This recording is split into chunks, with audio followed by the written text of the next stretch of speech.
नमस्कार, मैं गौरव श्रीवास्तव अपने सहयोगी अतुल के साथ आप देख रहे हैं नया लुक।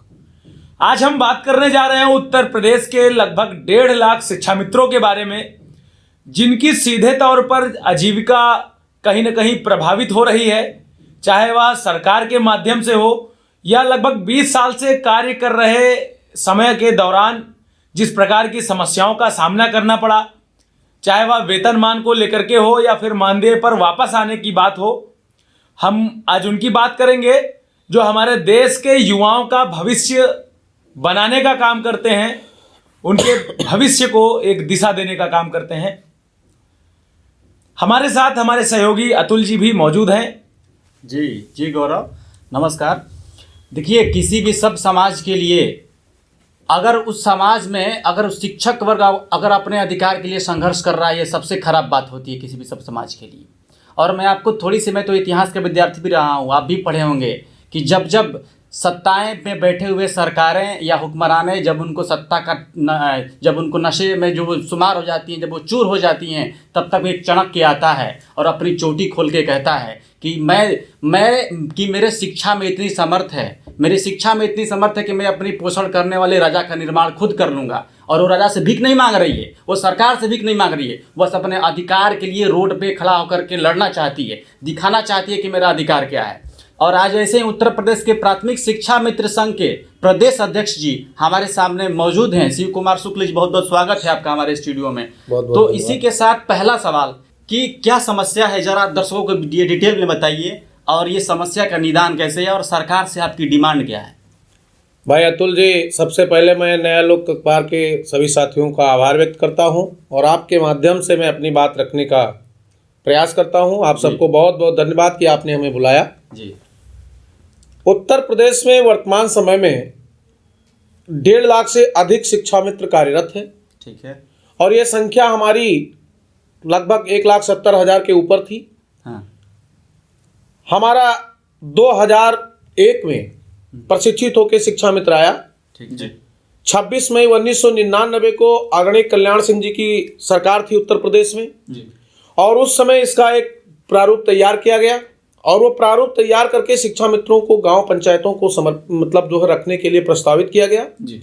उस समय 1999 में जब इसका प्रपोजल हुआ, पंचायत राज में व्यवस्था बनाई गई और उसके बाद इनके चयन की प्रक्रिया धीरे धीरे गांव तक 2000 में पहुंची और प्रथम बैच हमारा सितंबर 2001 में प्रशिक्षित होकर के विद्यालय में 4 सितंबर को कार्यभार ग्रहण कर लिया। और उसके बाद 2001 से अनुरत हमारे यहाँ शिक्षा मित्रों का प्रशिक्षण होता रहा। 2002 में एक बहुत बड़े बैच का प्रशिक्षण हुआ और फिर नए ऊर्जा के साथ गांव का वो युवा जो अपने आप को परसेंटेज में और क्वालिफाई में बहुत क्वालिफाई था, उसमें एक तय किया गया पैमाना कि जो प्रस्ताव रखा जाएगा उसमें जो सबसे ज्यादा क्वालिफाई होगा, जितने प्रस्ताव आमंत्रित किए जाएंगे उसमें जिसकी मेरिट टॉप होगी उसको रखा जाएगा। तो टॉप मेरिट के निकल करके युवाओं ने इस उद्देश्य से कि अब आज हम अगर बेसिक शिक्षा में काम करेंगे तो कल हमारा भविष्य अच्छा होगा, क्योंकि ये व्यवस्था थी कि कभी भी जो 90 दिन काम कर लेगा, 3 साल काम कर लेगा, वो परमानेंट हो जाएगा। और इस उम्मीद के साथ लोगों ने बड़े जोश खरोश के साथ शिक्षा मित्रों ने विद्यालय में काम करना शुरू किया।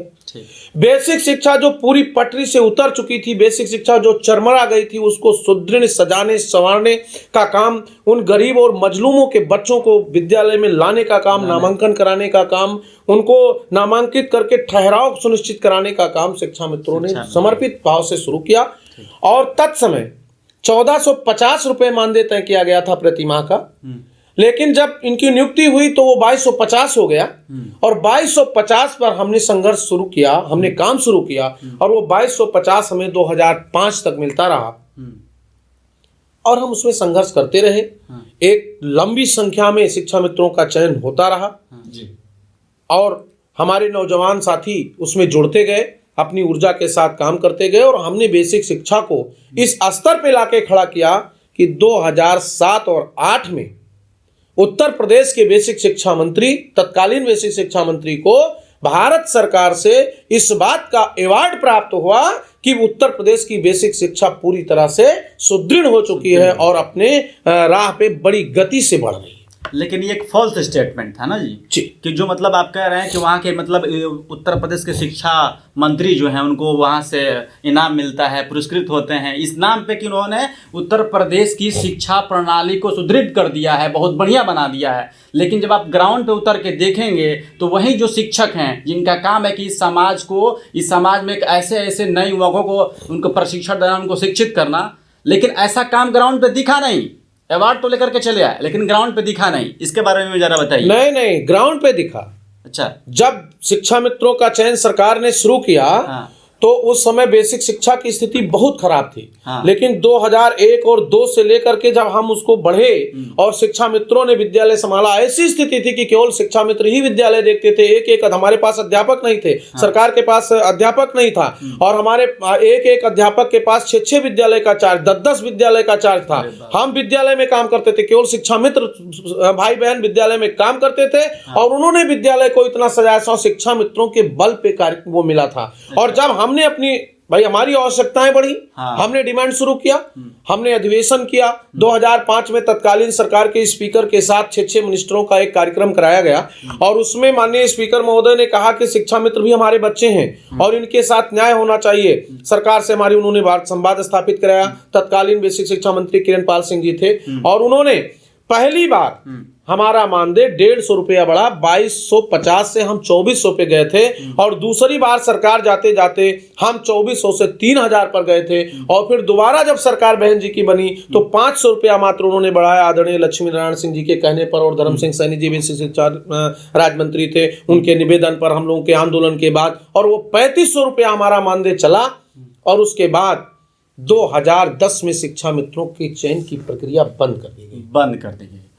अच्छा शिव कुमार जी, आपको यहीं पर रोकना चाहूंगा कि मैं छोटा सा सवाल पूछना चाहता हूं कि शिक्षा मित्रों के चयन की क्या प्रक्रिया थी जब चयन किया जा रहा था और किस आधार पर रोक लगाई गई 2010 में? क्या उनको कमियां नजर आई या फिर कोई समस्या आ रही थी? नहीं, ऐसा कुछ नहीं था।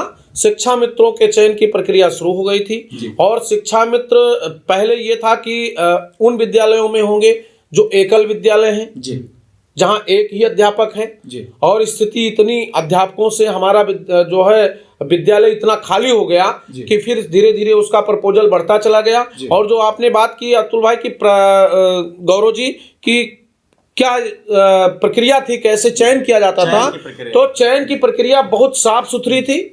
गांव में आवेदन आमंत्रित किए जाते थे, जिले से विद्यालय का आवंटन होता था कि इन विद्यालयों में हमें शिक्षा मित्रों की आवश्यकता है। आरक्षण का बाकायदा नियमों का पालन होता था। जो ग्राम पंचायत जिस वर्ग की आरक्षित होती है, प्रथम पद उस पद का होगा, द्वितीय पद अनारक्षित होगा। पुरुष महिला पूरी तरह से आरक्षण के दायरे में रह करके प्रस्ताव रखा जाता था। और जब गांव सभा की खुली बैठक में आवेदन होता था तो उसमें गांव में सबको आवेदन करने का पूरा अधिकार होता था। तमाम हमारे साथी भाई बहन आवेदन करते थे और उसमें आवेदन का पूरा खाका तैयार होता था। और उसमें जिसके हाई स्कूल और इंटर के बेहतर मार्क होते थे, जिसके सबसे अधिक प्रतिशत होते थे, जो बहुत बढ़िया नंबर से पास होके आता था, उस भाई बहन का चयन शिक्षा मित्र के रूप में प्रस्तावित करके ग्राम पंचायत जिले को भेज दी।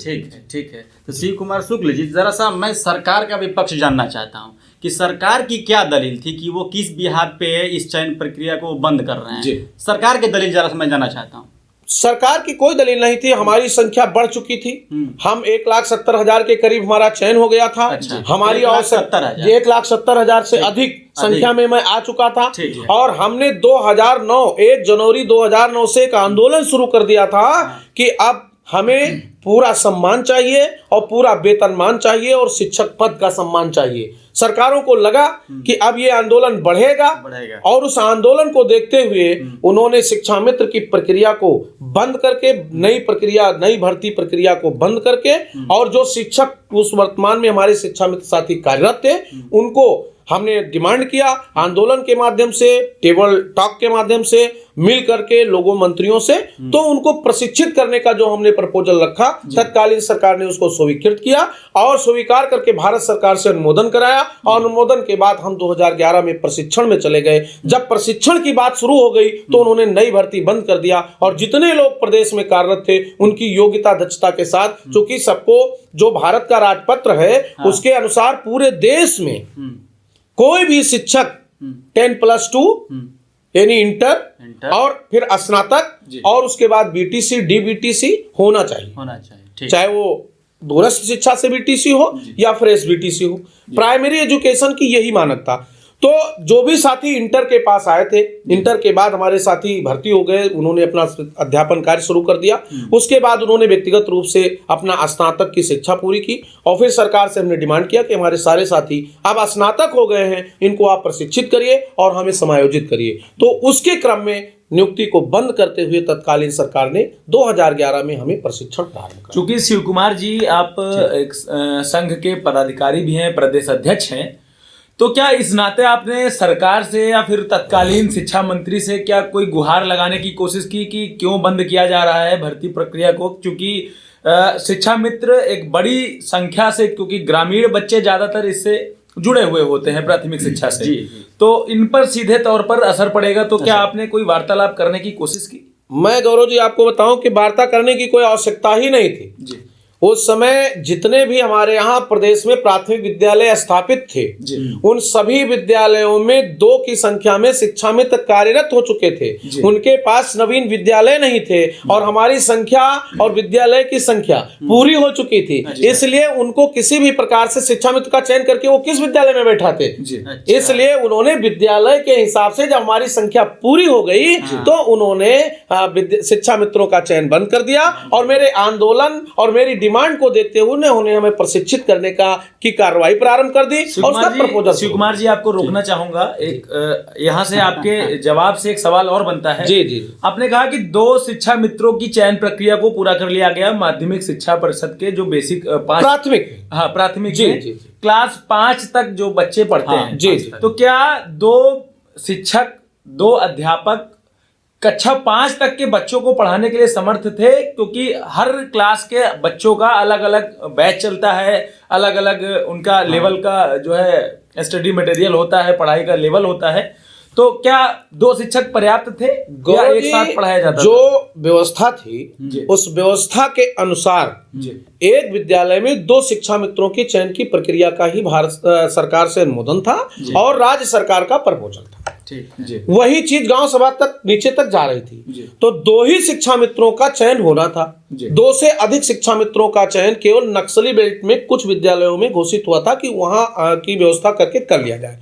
अब हमारे यहाँ ये व्यवस्था थी कि 2 शिक्षा मित्र और प्लस अध्यापक ये विद्यालय में काम करेंगे। तो 2 शिक्षा मित्रों की चयन प्रक्रिया पूरी हो गई पूरे प्रदेश के विद्यालयों में और प्लस अध्यापक जो साथी हमारे प्रदेश में थे और जो नई भर्तियां की गई उन अध्यापकों के साथ उन विद्यालयों को फिलअप किया गया। ये मैं मानता हूं कि तब भी संख्या बहुत अध्यापकों की कम थी अतुल जी, लेकिन संख्या बहुत कम थी। लेकिन उसके बाद भी जो इनका अपना प्रपोजल था कि एक विद्यालय में 2 शिक्षा मित्रों का चयन होगा तो वो दोनों पूरा हो चुका था। इसलिए राज्य सरकार ने जून 2010 में चयन प्रक्रिया बंद कर दिया और हमारे प्रशिक्षण के प्रबंध की व्यवस्था। ठीक है।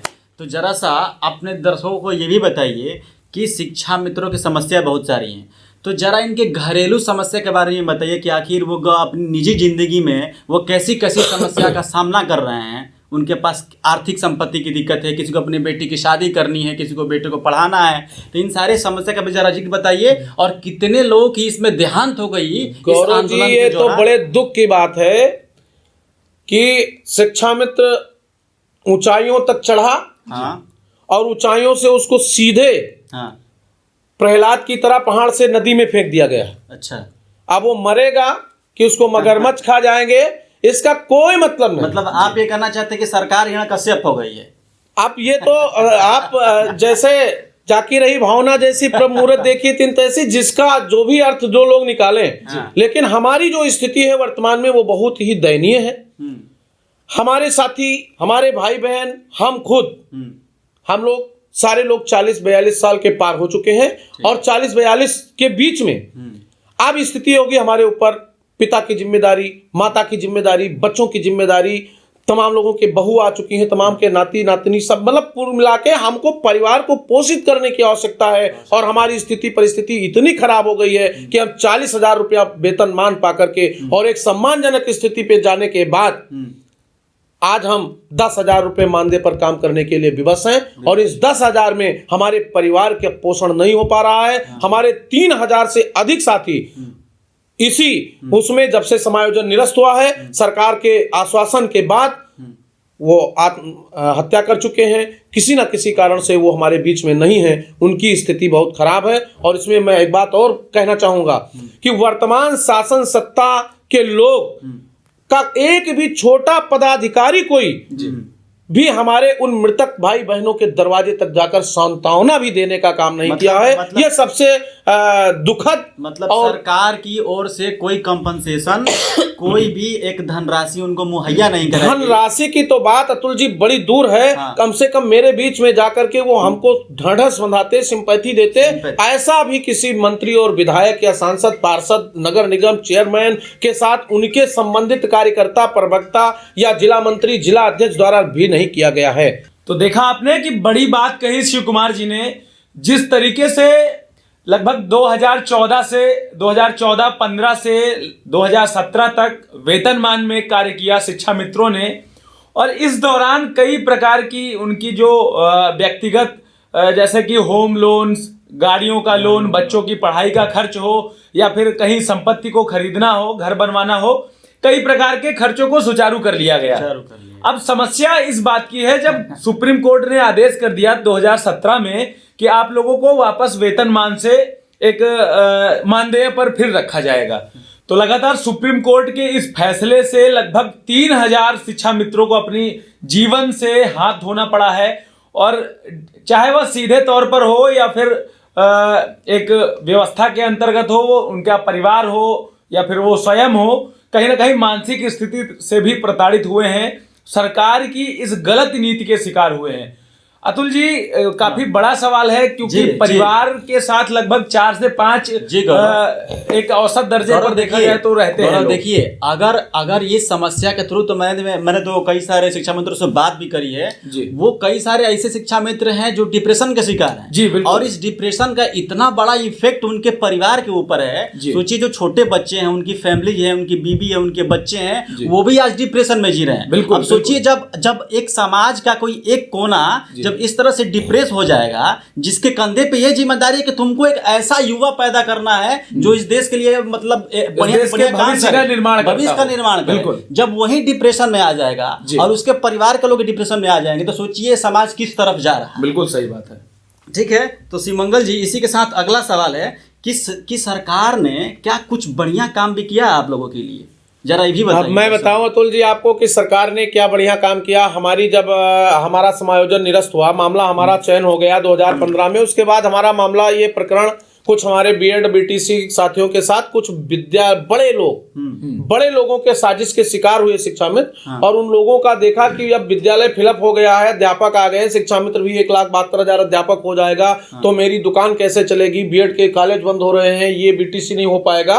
तो उन्होंने सुप्रीम कोर्ट में एक मुकदमा हाई कोर्ट में करवाया और हाई कोर्ट से लेकर सुप्रीम कोर्ट तक लोगों ने फाइनेंशियल व्यवस्था कराई और कुछ बीटीसी के साथी मुकदमा लड़े। उसमें तमाम बार डिबेट भी हुआ है, तमाम बार बहस भी हुई है। हाई कोर्ट से सुप्रीम कोर्ट तक के प्रकरण गया और जो तत्कालीन सरकार द्वारा नियमावली बना करके नियम के तहत बेसिक शिक्षा परिषद के नियमावली 1982 का संशोधन जो किया गया था, उसमें उस संशोधन को सुप्रीम कोर्ट ने फाल्स मान लिया और कहा आपको कोई राइट नहीं था। तो सरकार के चक्कर में आज शिक्षा मित्र इतना परेशान हो गया है। उन्होंने नियम बना के हमको सहायक अध्यापक बनाया, आप कह रहे हैं कि नियम सही नहीं था। तो मैं तो इस आपके नया लुक के इस स्टूडियो के माध्यम से मैं तो ये निवेदन करना चाहूंगा सरकार से कि वो मान लीजिए कि प्रबुद्धों की सरकार नहीं थी, आपकी प्रबुद्ध जनों की सरकार है। आपको सुप्रीम कोर्ट ने पावर भी दे दिया कि जो भी चाहे सरकार कर सकती है। मैं चाहता हूं कि आप अपने प्रबुद्ध क्षमता के साथ, आप अपने बौद्धिक क्षमता के साथ ऐसा नियम बनाइए कि जिससे सीधे शिक्षा मित्रों को फायदा हो जाए और शिक्षा मित्र जो चाहता है वहां पहुंच जाए, शिक्षा मित्र समायोजित हो जाए, उसके बीवी बच्चों को फायदा मिले, उसके परिवार को फायदा मिले। आज हमारे जो बीच में शिक्षा मित्र साथी नहीं है, उनके लिए सरकार क्या सोच रही, कुछ नहीं कर रही है। मैं 25 जुलाई 2017 को सुप्रीम कोर्ट में मुकदमा हारा, उसके बाद हमारा आंदोलन चला। आंदोलन के बाद हमारी 2 बड़ी बैठकें माननीय मुख्यमंत्री जी के साथ हुई, आदरणीय योगी आदित्यनाथ जी के साथ, और एक बैठक में आदरणीय राज प्रताप सिंह जी उनके सचिव थे, मुख्य सचिव जी। और वो बेसिक शिक्षा सचिव भी थे। उन्होंने स्पष्ट कहा था कि आप लोग आंदोलन खत्म करिए और मैं जो लोग टेट पास हैं उनको तत्काल नियुक्ति दे दूंगा और जो टेट नहीं पास हैं उनको 2 अटेम्प्ट में टेट पास करा के नियुक्ति दे दूंगा और नियुक्ति के बाद जो लोग बचेंगे उनके लिए वेतनमान की व्यवस्था या बराबर मानदेय की व्यवस्था कर दी जाएगी, कोई दिक्कत नहीं है। उस पर हमारा आंदोलन खत्म हुआ। फिर 23 अगस्त 2017 में हमारा आंदोलन चला। उसमें माननीय मुख्यमंत्री जी ने स्वयं कहा कि जाकर के इसका निष्कर्ष निकालो और राज प्रताप सिंह जी ने व्यवस्था किया। लेकिन अब मैं माननीय मुख्यमंत्री जी को धन्यवाद दूं कि या मैं उनसे अपनी व्यथा कहूं कि माननीय मुख्यमंत्री जी के इस बात के बाद भी शिक्षा मित्र आंदोलन छोड़ करके अपने पठन पाठन में चला गया और पठन पाठन हमारा कार्य शुरू हुआ। पूरे प्रदेश में यह था कि माननीय मुख्यमंत्री जी बहुत अच्छा करेंगे, वो योगी हैं, योगीराज हैं, महाराज हैं। हम चाहते थे कि संत मिलन को जाइए तज माया अभिमान, जो जो पग आगे बढ़े कोटि यज्ञ समान, एक संत से मिलने की मेरी अभिलाषा थी और मैं गया भी। लेकिन माननीय मुख्यमंत्री जी के उस वचन का अद्यतन पालन नहीं हुआ। फिर मैं जून 2018 में 1 जून से लेकर के 13 जून तक लगातार 13 दिन का आंदोलन चला। फिर आपके लखनऊ कलेक्टर के द्वारा मुझे बुलाया गया, हम लोग गए, वार्ता हुई और माननीय मुख्यमंत्री जी ने फिर कहा कि मैं बहुत अच्छा करूंगा और बढ़िया होने जा रहा है। उसके बाद उन्होंने एक कमेटी बनाई। उस कमेटी में आदरणीय उप मुख्यमंत्री दिनेश शर्मा जी को चेयरमैन बनाया। तमाम प्रमुख सचिव आदरणीय अवनीश अवस्थी जी, तत्कालीन हमारे प्रभात कुमार जी थे अपर प्रमुख सचिव बेसिक शिक्षा, इन सब की एक कमेटी बनी और वहां ये डिस्कस हुआ। हमसे उन्होंने 2 सवाल पूछे थे कि आप शुक्ला जी 2 सवाल में हमको उत्तर दीजिए। आप एक तो आपके पास टेट हैं जी। उस समय हमारे पास 27,000 लोग टेट थे और दूसरा आपके नॉन टेट। हमने कहा था कि हमें कुछ नहीं कहना है, टेट जितने हैं उनको 0 कट-ऑफ का शासनादेश जारी कर दीजिए और उनको सुपर टेट में बैठाकर जितना नंबर उन्हें मिले उसका 60% निकाल करके उनको आप अध्यापक बना दीजिए। ठीक है। मेरा 20 साल का अनुभव उसमें और काम कर लीजिए। और जो नॉन टेट हैं उनको आप जीने खाने लायक वेतनमान निर्धारित कर दीजिए, मानदेय निर्धारित कर दीजिए और 2 अटेम्प्ट हमको और दे दीजिए, हम टेट पास कर लेंगे, उतने लोग अध्यापक हो जाएंगे सुपर टेट करके। और जो नहीं हो पाएंगे उनको लोगों को उनको 62 वर्ष की सेवा सुरक्षित कर दीजिए, 12 महीने मानदेय दे दीजिए और हमारा जीवन यापन चलता रहेगा। हम कार्य सरकार के साथ संलग्न रहेंगे और काम करते रहेंगे। इस कमेटी का रिपोर्ट 2018 से 20 अगस्त 2018 के बाद आज हम लोग बैठे हैं 30 नवंबर 2019 में, यानी समथिंग 2.25 साल 2.5 साल हो गया। 2.5 साल में उसका रिजल्ट नहीं आया। कष्ट इस बात का है कि सरकार कश्यप चाल चल रही है, कि कहीं ना कहीं जूं की चाल चल रही है। कहीं ना कहीं अगर देखा जाए तो जिस तरीके से आंदोलन को स्थगित करवाया गया, आप लोगों को लगातार दिलासे भी दिए गए, झूठे वादे किए गए, तो एक तरीके से कर्मचारियों के साथ छल हुआ, कहीं ना कहीं छल हुआ है। तो शिव कुमार जी जरा ये भी बताइए कि देखिए वादे तो सरकार ने बहुत सारे किए लेकिन कोई भी वादा अमल नहीं हुआ, सब झूठ था, सब एक सफेद झूठ था। लेकिन अभी की स्थिति क्या है? अगर वादे मान लीजिए कोरोना काल में सरकार ने तो अभी सब कुछ खत्म कर दिया है, ESMA एक्ट लगा करके उसने सारे आंदोलन को, सारे स्ट्राइक्स को उसने बैन कर रखा है। लेकिन सरकारों ने, आप याद रखिए, इस बात को समझने की कोशिश कीजिए कि जिस जिस स्टेट में इलेक्शन हो रहा है वहाँ ESMA एक्ट नहीं लगा है, वहाँ सरकार जाकर के धुआंधार प्रचार, धुआंधार रैलियाँ हो रही हैं, वहाँ के लिए कोई कोरोना नहीं फैला है। वहाँ खूब भीड़ जुट रही है, खूब हुजूम आ रहा है, खूब रैलियाँ हो रही हैं, खूब भाषणबाजी हो रही है, खूब झूठे वादे हो रहे हैं, लेकिन वहाँ कोई ESMA एक्ट काम नहीं कर रहा है। लेकिन यूपी में जो शिक्षा मित्र हैं वो आंदोलन करने ना उतर जाएं, इसके लिए यहाँ पर ESMA एक्ट ला करके इसको स्ट्राइक को बंद कर दिया जाए। तो आप हमको शिव कुमार जी अभी की स्थिति क्या है? अगर सरकार अगर अपने वादे के खिलाफ चली गई है, अगर आगे भी अगर ऐसा ही करती रही तो आप लोग आगे क्या करने वाला है, जरा ये बताइए। मैं बताऊं अतुल जी कि हम लोग पूरी तैयारी में थे। हमारी वार्ता भी सरकार से हो रही थी। हमारे आदरणीय डॉक्टर सतीश द्विवेदी जी नए बेसिक शिक्षा मंत्री बने, हमारी उनसे बातचीत हुई और उन्होंने मुझे आश्वस्त भी किया और आश्वस्त करने के बाद हमारा उनका वार्ता चलता रहा। मैं आदरणीय उप मुख्यमंत्री जी से कई बार मुलाकात किया कि आप सर कमेटी का रिपोर्ट ओपन कर दीजिए, जैसी चर्चा हुई थी उस पर कोई डिसीजन दे दीजिए। आज पूरे प्रदेश का शिक्षा मित्र उस कमेटी के रिपोर्ट के लिए आशान्वित है और कमेटी की रिपोर्ट आप दीजिए ना दीजिए, हमें इस बात का की सहमति चाहिए कि इस प्रदेश का शिक्षा मित्र अपना जीवन यापन कैसे करेगा। मैं बड़े खुले तौर से कहता हूं अतुल जी, गौरव भाई, कि 10,000 रुपए में कोई अपना घर चला के दिखा दे। शिक्षा मित्रों का पूरा परिवार खत-बिट हो गया, यानी एकदम पूरी तरह से टूट चुका है और वो अपना परिवार चलाने के लिए विवश है, और ये जो मर रहे हैं हमारे साथी, ये उसी में आत्मसात कर रहे हैं। ठीक है, तो शिव कुमार जी जरा ये बताइए कि देखिए सरकार से आप फिर बात करने जाएंगे, फिर आपको कोई ना कोई बता दिया जाएगा, कोई ना कोई सांत्वना दिया जाएगा, कोई एक दूसरी डेट दे दी जाएगी, तो वो हमें लग रहा है कि ये सिलसिला अभी बंद होने वाला नहीं है। तो आप मतलब क्या चाहते हैं, अभी क्या करेंगे आप लोग? हम देखिए, अभी एक बार मैं सरकार से पूरी तरह से पूरी व्यवस्था हमारी, अभी तो कोरोना काल था, 22 मार्च से लेकर के 19 से, और आज हम लोग कहाँ बैठे हैं, पूरा सब खत्म कर दिया। और वो अब आके फिर एस्मा लगा दिए कि पूरे प्रदेश का कोई भी नौजवान आंदोलन न करे, कोई भी सड़क पर ना निकले, कोई भी बाहर न जाए।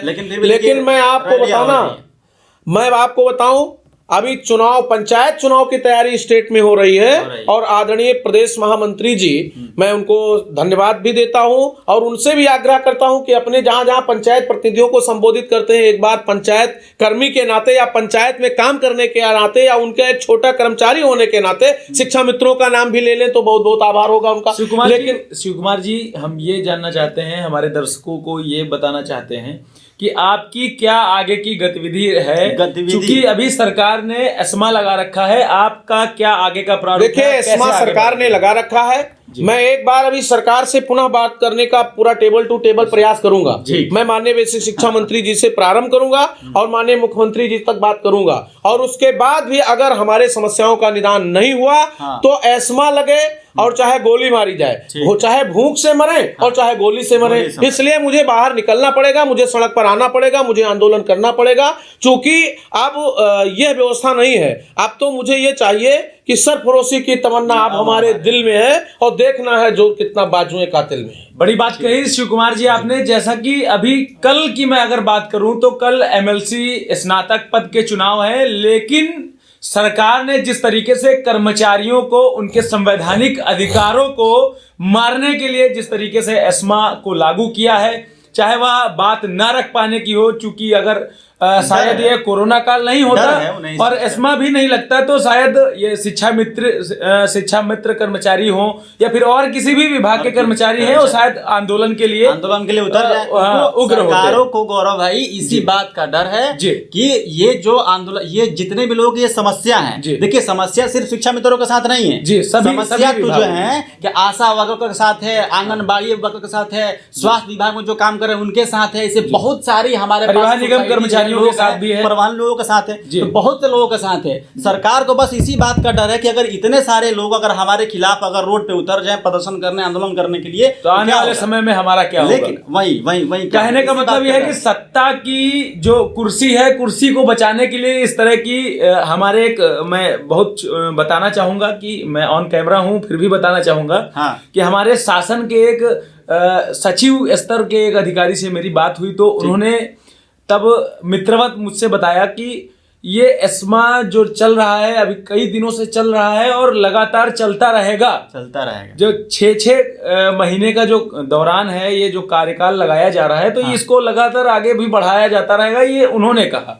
तो इससे देखकर लगता है कहीं ना कहीं, हाँ जी, कहीं ना कहीं इसको देख के वो दौड़ याद करिए आप, जब हम चले थे अकेले जानवे मंजिल मगर लोग बाग आते गए, वो कारवां बनता गया। उस समय एस्मा भी लगाते थे हमारे अंग्रेज सरकारों ने, और वो हुक्मरानों ने लोगों को रोकने का भी प्रयास किया, और 29 महीना वो लोग इस प्रदेश और देश के जेल में रहे, 30 महीना, 3 साल, 5 साल। तो इसका बहुत दिक्कत नहीं है, ये एस्मा बढ़ाने से और एस्मा घटाने से किसी की सरकार ना आएगी और ना जाएगी। मैं अतुल जी आपको बताऊं कि मैं इंतजार बहुत नहीं करने वाला हूं। लेकिन सरकार कोविड की व्यवस्था से अब हम लोग बाहर आए हैं और लोग निकलना चाह रहे हैं, तो एक बार सरकार से वार्ता स्थापित करना आवश्यक है।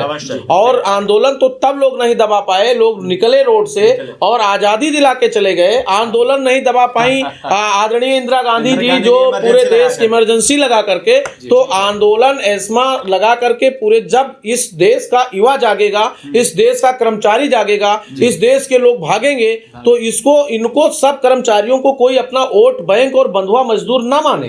अच्छा, नहीं हम माना तो यही सबके गया। हैं। हम माना तो यही गया ना। नहीं, वो गलत है, एकदम गलत है। और मैं कहना चाहता हूं कि शिक्षा मित्र किसी का बंधुआ मजदूर नहीं है। जो हमारी समस्याओं का निदान करेगा, मैं उसके साथ हूं, 24 घंटे हूं। मैं खुले मन से कह रहा हूं, आपके चैनल के माध्यम से कह रहा हूं। और जो हमारी समस्या, मैं तो माननीय मुख्यमंत्री जी से फिर आग्रह करता हूं, उत्तर प्रदेश की सम्मानित सरकार से आग्रह करता हूं, वो यहां से देश और प्रदेश तक। प्रधानमंत्री जी वादा किए, वादा झूठा निकल गया। माननीय मुख्यमंत्री जी कहे, वादा झूठा निकल गया। हमारा समायोजन जब हाई कोर्ट से 2015 में निरस्त हुआ, माननीय मुख्यमंत्री जी तत्कालीन सांसद गोरखपुर के थे और हमारे धरने में आए और उन्होंने कहा कि उत्तर प्रदेश से ही पूरे देश की राजनीति की रास्ता का तय होता है और माननीय प्रदेश के मुख्यमंत्री को तत्काल इस पर निर्णय लेना चाहिए। आज दूसरे को आप कह रहे थे, माननीय महाराज जी, आज आप ही मुख्यमंत्री हैं इस प्रदेश के। हमको वोट के राजनीति में मत ढकेलिए, हमारा निदान करिए। हम भी आपके बच्चे हैं और सच्चे हैं, और मैं शिक्षण कार्य कर रहा हूं।